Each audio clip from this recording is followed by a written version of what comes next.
नमस्कार मित्रों, तुतला जीवित ध्रुव दीक्षित चैनल में आज आपके साथ में एक नए सामाजिक मुद्दे पर चर्चा करूंगा।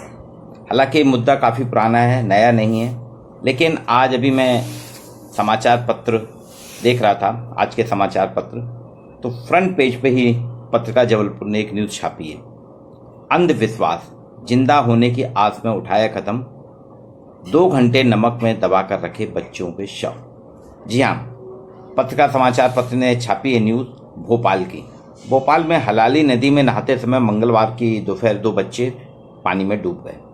बच्चे थे, पानी ज़्यादा था, नहाते में पैर फिसला या कुछ भी हो, डूब गए। एक 7 साल का शरद और 9 साल का पर्व। इनके परिवारजनों और वहाँ पे जो थे आसपास के लोग, उन्होंने पानी से निकाला और पास में संजीवनी अस्पताल है, वहाँ लेके गए। डॉक्टरों ने पूरी जांच पड़ताल करी और उसके बाद डॉक्टर ने कहा ये बच्चे मृत हैं, हमें अफसोस है कि आप लोग लाने में आपको देर हो गई, ये उनके जीवन नहीं। इसके बाद उन्होंने डेथ सर्टिफिकेट वगैरह दे दिया डॉक्टर ने। अब ये परिवार अपने बच्चों को लेके गया और इसके बाद की कहानी बड़ी खतरनाक है। उन्होंने अस्पताल के शवगृह में से ले आए और उसके बाद अंधविश्वास के चलते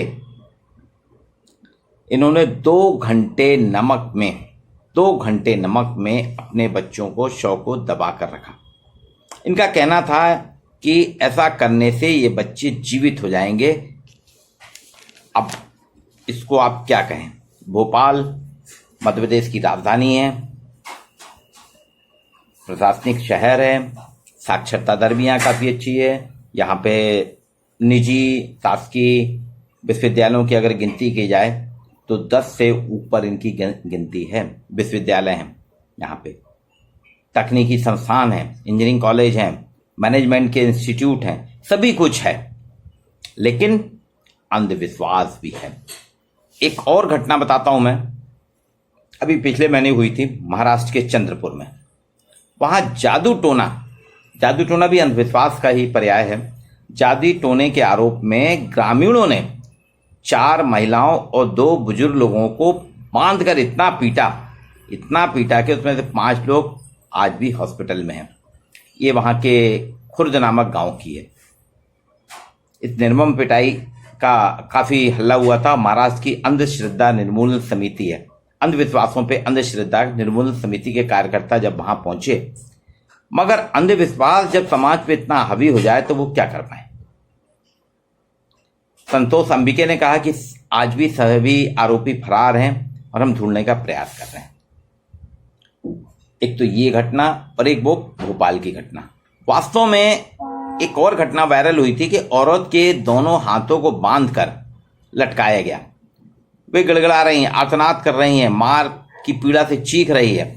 ऐसा नहीं कि सामना करने का साहस नहीं, लेकिन भीड़ का कोई विवेक नहीं होता। पूरी की पूरी भीड़ में औरतें भी थी, उस महिला को किसी ने नहीं बचाया। तो ऐसे कुछ हम देखते हैं। वास्तव में जब औरत ही औरत होने की गुहार करती है तो हम देखते हैं स्त्री की दुश्मन बन जाती है। अगर 10 औरतें भी समाज के अत्याचार के खिलाफ खड़ी हुई तो इस पिटाई की कोई हिम्मत नहीं करेगा। बूढ़ों की पिटाई हो रही है, उनके बाल सफ़ेद हो गए हैं, चेहरे पे झुर्रियाँ हैं, लेकिन समाज को नहीं दिख रहा।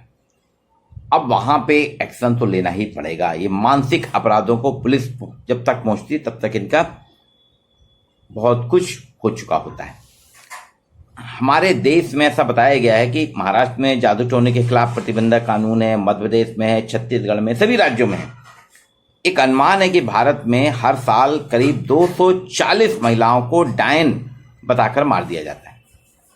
एक अफवाह फैला दी जाती है कि फलानी महिला डायन है, इससे दूर रहो, और फिर गांव के लोग सामूहिक रूप से मिलके उसको पेड़ में लटका देते हैं, पेड़ में बांध देते हैं और गांव के सब लोग आके मारते हैं। वो चीखती चिल्लाती रहती है, पूरा गांव उसके बचाव में नहीं आता, इवन महिलाएं भी नहीं खड़ी होती और वो मर जाती है। 2001 से 2014 तक के जो नेशनल क्राइम रिकॉर्ड ब्यूरो के रिपोर्ट है वो बताती है कि 2290 महिलाएं डायन बताकर मार दी गई। उड़ीसा, झारखंड, उत्तर प्रदेश, मध्य प्रदेश, महाराष्ट्र, छत्तीसगढ़, गुजरात, पंजाब, हरियाणा, असम जैसे राज्यों में, ये सब भारत के ही राज्य हैं, इस साक्षरता भी यहाँ काफी बढ़ गई, विकास भी काफी हुआ है। ये बीमारू राज्य से बाहर भी आ गए इनमें से कुछ राज्य। उन राज्यों में अंधविश्वास इतना भयंकर और जुनूनी है कि आप कुछ समझ नहीं सकते। कानून है, सजा भी है कि 3 साल की उम्र कैद तो 5 लाख तक जुर्माने की, लेकिन निर्विवाद चल रहा है। साक्षरता भी है, जनप्रतिनिधि भी हैं, लेकिन सब मौन रहते हैं। डायन बताकर बदनाम करने की सजा ही 7 वर्ष तक की है। अगर आप किसी महिला को डायन बताते हैं, उसको डायन घोषित करते हैं समाज में, तो उसको बदनाम करने की साजिश में 7 वर्ष की सजा है। छत्तीसगढ़ में चुड़ैल को टोहनी कहते हैं। वहां एक टोहनी चुड़ैल प्रताड़ना निवारण कानून है। कोरबा, बिलासपुर, इन सब में गांवों में आज भी टोहनी प्रथा चल रही है। सरकार को टोहनी प्रताड़ना निवारण कानून बनाना पड़ा, लेकिन रुका नहीं। राजस्थान में महिला अत्याचार रोकथाम संरक्षण, बिहार झारखंड में डायन प्रथा रोकथाम अधिनियम बना है, महाराष्ट्र में जादू टोना प्रतिबंधक कानून बना है। मगर अंधश्रद्धा निर्मूलन समिति के अध्यक्ष डॉक्टर नरेंद्र दाभोलकर की वहां पे बलि चढ़ा दी गई। जहां आप देखिए महाराष्ट्र में जादू टोना प्रतिबंधक कानून बना है, लेकिन वहीं अंधश्रद्धा निर्मूलन समिति के अध्यक्ष थे, पुरानी बात है, डॉक्टर नरेंद्र दाभोलकर, गांव वालों ने उनकी बलि चढ़ा दी थी।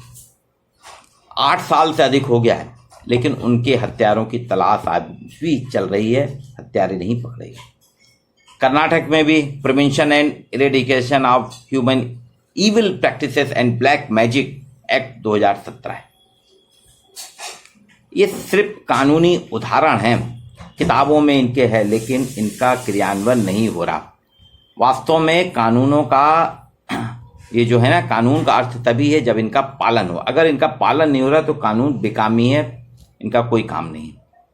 अब जो खुद को कानून से ऊपर मानता है, उनके लिए कानून के राज का कोई अर्थ नहीं, कोई मायने नहीं। अगर आदमी अपने आप को कानून से ऊपर समझने लगे, समाज अपने आप को कानून से ऊपर मानने लगे, समुदाय अपने को आपको कानून से मानने लगे, तो कानून राज तो वहां फेल हो गया ना, कोई मतलब ही नहीं।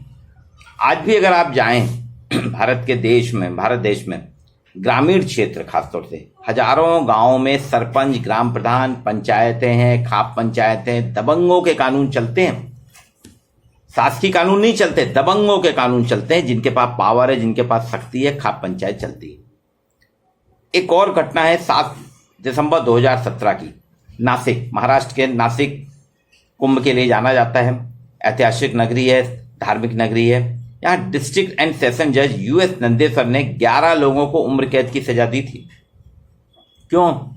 इन दुष्टों ने 2 बहनों के भीतर बुरी आत्मा का वास बताकर उनको पीट पीट कर मार डाला था। इनका कहना था ये हमारे गांव की 2 बहन लड़कियां हैं, दोनों सगी बहनें हैं, इनमें बुरी आत्मा आ गई है, गांव के लिए हानिकारक है, और पीट पीट के मार डाला 11 लोगों ने। अब बताइए, अंधविश्वास आज का नहीं है, सदियों पुराना है। ये जो आंकड़े मैं आपको बता रहा हूं, 21वीं सदी के आंकड़े दे रहा हूं, लेकिन अंधविश्वास कई सदियों से चल रहा है। इसका मूल कारण जो है, समाजशास्त्री परिप्रेक्ष्य में अगर हम देखें तो राजतंत्र है। अंधविश्वासों का मूल कारण हमारे यहाँ शिक्षा का अभाव और राजतंत्र है। राजा महाराजा दबंगों का शासन था, जो अपने आप को तो विकसित कर लेते थे, शिक्षित कर लेते थे, लेकिन से समाज को, जो गरीब समाज था, कमजोर वर्ग था, वंचित समाज था, उसको शिक्षा और आर्थिक समृद्धि से वंचित रखते थे, गरीब रखते थे, अशिक्षित रखते थे, और उन पे दबाव बना के रखते थे कि वो कभी विरोध ना करें। और दुनिया भर में इनको धीरे धीरे, ये जो है भारत में भी यही हाल है, विदेशों में भी यही हाल है। विदेशों में भी अंधविश्वास बहुत चलते हैं। एक वास्तव में देखा जाए 21वीं सदी में एक सभ्य सुसंस्कृत समाज में अंधविश्वास की तो कोई जगह ही नहीं होनी चाहिए, अंधविश्वास शब्द ही नहीं आना चाहिए। लेकिन हम देख रहे हैं शिक्षा संस्कृति का शहर पुणे भी अंधविश्वासों में भरा हुआ। वहां अंधे बहरे भूखों की जमात आप पा जाएंगे जो अंधविश्वास से को चला रहे हैं। आज पुणे क्या, जबलपुर में जाता हूं, जबलपुर शहर की बात करूं, मुंबई की बात करूं, दिल्ली की बात करूं, यहाँ ज्योतिषियों की दुकानें जोर शोर से चल रही हैं। टीवी में भी आप देखिए ज्योतिषियों के आते हैं, सुबह सवेरे हर चैनल में आते हैं, फलाने महाराज, ठिकाने महाराज, आज ये होगा, अभी त्योहार आएंगे तो पितृपक्ष की बातें कहेंगे, ये दान करना चाहिए, वो दान करना चाहिए, दशहरा ये पुष्प नक्षत्र है, ये नक्षत्र है, इसमें ये खरीदे, यहाँ खरीदी करना चाहिए, तब खरीदी करना चाहिए। अभी गणेश उत्सव खत्म हुआ है, गणेश उत्सव में पंचक लग गया। बोले पंचक लग गया है, गणेश जी को आप खिसका दीजिए। अरे भगवान को कहाँ पंकज लगे है भाई, भगवान ने तो सृष्टि करा है। अगर आप विश्वास कर रहे हैं भगवान में तो फिर ये अंधविश्वास क्यों? पंचक लग गया। अभी नवरात्रि आएगी दुर्गा जी, उसमें भी पंचक लगेगा। और पंचक हिंदू मान्यता के अनुसार यह है कि अगर किसी व्यक्ति की उस विशेष परिस्थिति में होती है, जब ग्रह ऐसे होते हैं, जब पंचक होता है, तो उसमें ये कहता है कि यहाँ पे उसमें भी अंधविश्वास है कि अरे पंचक हुआ मतलब ये जो व्यक्ति खत्म हुआ ये अपने साथ 5 लोगों की बलि और लेगा, तो 5 लोगों की काल्पनिक पिंड पाले जाते हैं। अभी अंधविश्वास है। अब आप देखिए, ये ज्योतिषी हमारे आजकल कंप्यूटर से आपकी कुंडली बना रहे हैं, कंप्यूटर का प्रयोग कर रहे हैं, लेकिन जनता को अंधविश्वास में दुकानें चल रही है ज्योतिषियों की। और तो और आप देखिए, सबसे ज्यादा ये अंधविश्वास में इन्वॉल्वमेंट किसका है? बुद्धिजीवी और प्रगतिशील लोगों का। जो अपने आप को प्रगतिशील मानते हैं, बुद्धिजीवी मानते हैं, वही सबसे ज्यादा अंधविश्वासी है। फिर महिलाएं आती है। स्त्रियों में अंधविश्वास, कर्मकांड, तांत्रिक को लेके बहुत खतरनाक स्तर की दिलचस्पी होती है। महिलाएं खतरनाक स्तर की दिलचस्पी होती हैं। अभी कुछ दिन पहले मैंने देखा, यहाँ पे महाराष्ट्र से कुछ लोग आए थे, बड़े बड़े बैल लेके आए थे। अब बैल की पूजा, बैल को, वो भी बैल को सिखाया पढ़ाया इतना रहता है, पशु तो सीख जाता है, अनुसरण करता है। वो मुंडी हाँ करेगा मतलब आपके फेवर में, ना कर रहा मतलब फिर आपसे बोलेंगे ये है वो है। देखिए, बैल ने, नंदी ने आपके फेवर में बात की, आपके लिए बुरा वक्त है। अब फिल्मों की बात करें तो हमारे यहाँ की फिल्मों में कोई भी अगर कैरेक्टर हॉस्पिटल में भर्ती है तो मंदिर में पूजा होगी, वो ठीक हो जाता है। बहुत पहले आई थी अमिताभ बच्चन की एक फिल्म दीवार। अमिताभ बच्चन को नास्तिक बताया गया था और अमिताभ बच्चन की मां निरंतर मंदिर जाती थी, रोज जाती थी।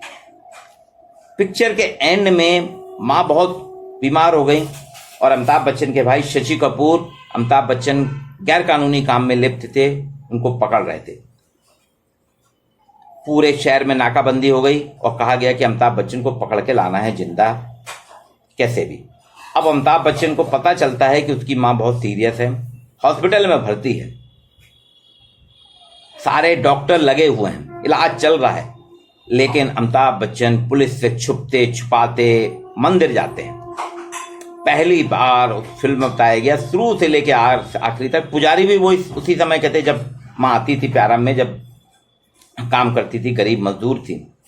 अमिताभ बच्चन ने जाके भगवान से बहस की कि आज तुम बहुत खुश हो, मैं आया हूं तुम्हारे दरवाजे पर। और ये सब करने के बाद देखिए कितना बड़ा चमत्कार हुआ, माता जी स्वस्थ हो गई। बाद में मां आती है मंदिर तो वो पुजारी बताता है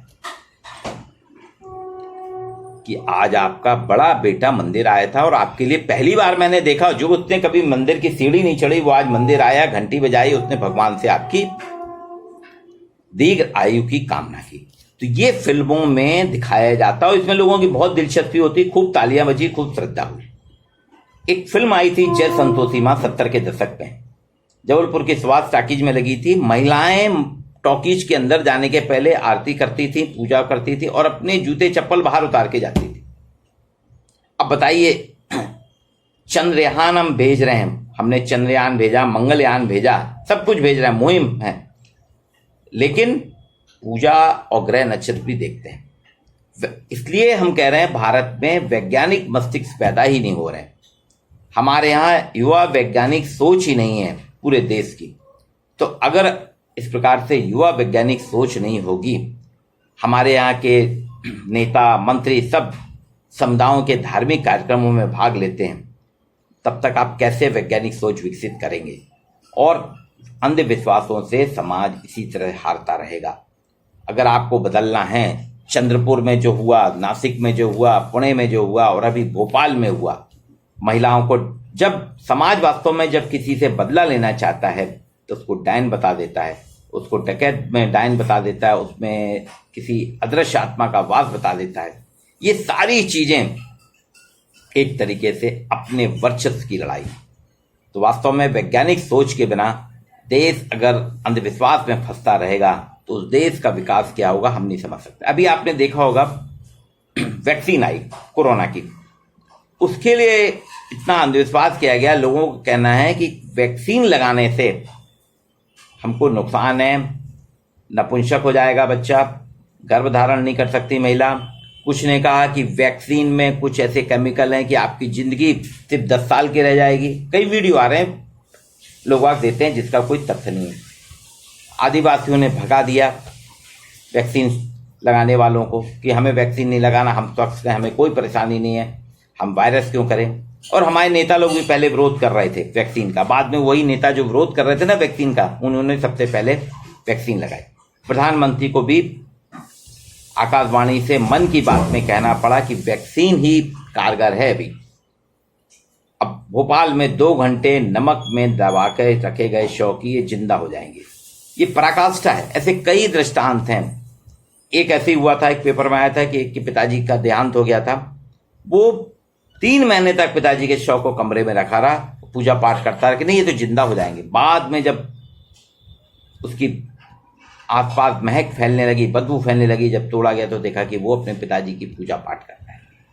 अब ये अंधविश्वास, जब जिस देश की साक्षरता 80% के, केरल में भी अंधविश्वास है, 80% से ऊपर हो रही है, कुछ जगहों तो 100% टच कर गई है साक्षरता। दिल्ली में भी अंधविश्वास है, मुंबई में भी अंधविश्वास है, बड़े बड़े ज्योतिषों की दुकानें चल रही हैं, वो ग्रह नक्षत्र देख रहे हैं और कर रहे हैं, कहा जाता है। तो ये सारी दुकानें जो हैं, दुकानदारी, ये हमारे यहाँ साक्षर देश में, मैं भारत को साक्षर देश कहूँगा क्योंकि 75% से ऊपर की साक्षरता है। यहाँ पे हजारों यूनिवर्सिटी हैं, हजारों कॉलेज हैं, हजारों स्कूल हैं, लाखों की संख्या में है और साक्षरता के प्रयास किए जा रहे हैं, लेकिन अंधविश्वास सतत रूप से चल रहा है। इसलिए राष्ट्रीय शिक्षा नीति में मेरा आग्रह है सरकार से कि राष्ट्रीय शिक्षा नीति में हमें अंधविश्वास निर्मूलन की बात करना चाहिए, एक ऐसा पाठ्यक्रम तैयार करना चाहिए। मैं रानी दुर्गावती विश्वविद्यालय से भी आग्रह करूंगा अपने जौलपुर में कि वो एक पाठ्यक्रम ऐसा चलाएं जिसमें अंधविश्वास का निराकरण हो, लोगों में जन जागृति। पहले सोशल वर्क के लड़के जो MSW के हैं, समाजशास्त्र के विद्यार्थी, इनको गांव गांव में जाके अपनी मुहिम चलाना चाहिए कि अंधविश्वास से बचें, क्योंकि ये कोई श्रद्धा नहीं है। अंधविश्वास में जो अंधी श्रद्धा है वो आपके लिए कहीं ना कहीं घातक है, आपके विकास के लिए रोक करती है। तो आज का ये वीडियो मैंने समाचार पत्र देख के बनाया है कि भोपाल में एक घटना हुई कि 2 घंटे में तक नमक के उसमें दबा के बच्चों को रखा गया शव को, मतलब मृत्यु के बाद भी बच्चे को शांति नहीं मिली। आपको मेरा वीडियो कैसा लगा? आप मेरे वीडियो देखते हैं, मैं आपका अत्यंत आभारी हूँ। आपकी इंस्पिरेशन मिलता है, आपसे मुझको प्रेरणा मिलती है, इसके लिए मैं अत्यंत आभारी हूँ। और मैं चाहता हूँ कि मेरे वीडियो को अधिक से अधिक आप लाइक करें और सब्सक्राइब करिए अपने मित्रों के साथ में, और नए नए विषयों पे मैं आपके साथ इसी तरह नए नए विचार रखूँगा। आज के लिए इतना ही।